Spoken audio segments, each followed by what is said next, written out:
എത്ര നല്ല മനുഷ്യനാ ഈ ഗഫൂർക്ക.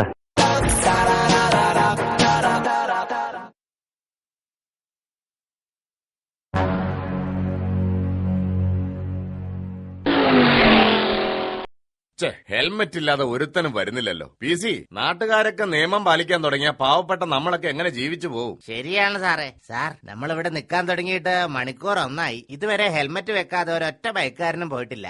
എനിക്ക് തോന്നുന്നത് മതി. തനിക്ക് അങ്ങനെ തോന്നണ്ട.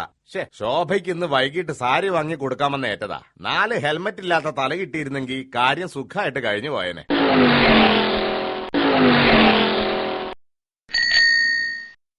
സാറേ, ഹെൽമെറ്റ് ഇല്ലാതെ ഒരു സൈക്കിൾ യാത്രക്കാരൻ വരുന്നു. പിടിക്കട്ടെ, വല്ലതും തടയും. ഒന്നും മിണ്ടാതിരിയടോ. സാർ, എനിക്ക് തോന്നുന്നത് മതി. തനിക്ക് അങ്ങനെ തോന്നണ്ട.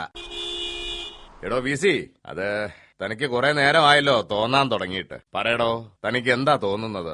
അത് സാറേ, ഇതുവഴി പോകുന്ന മറ്റു വാഹനങ്ങൾ ഹെൽമെറ്റ് ഇല്ലാതെ വരുന്ന യാത്രക്കാർക്ക് ലൈറ്റ് അടിച്ച് സിഗ്നൽ കൊടുക്കുന്നുണ്ടോ എന്നൊരു സംശയം. സിഗ്നൽ കിട്ടിക്കഴിയുമ്പോ പോക്കറ്റ് റോഡിന് രക്ഷപ്പെടുന്നുണ്ടാവും. റാസ്കൽ, താൻ കൊള്ളാമല്ലോടോ.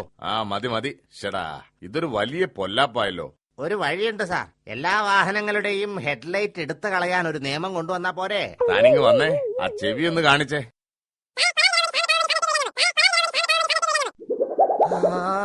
മതി സാറേ, ഇന്നത്തേക്കായി. അയ്യോ,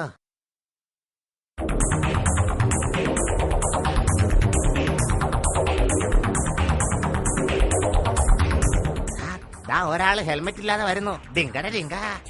വണ്ടി നിർത്തണോ റാസ്കൽ? എവിടെയോ ഹെൽമെറ്റ്? പറച്ചോനെ, കുടുങ്ങിയോ?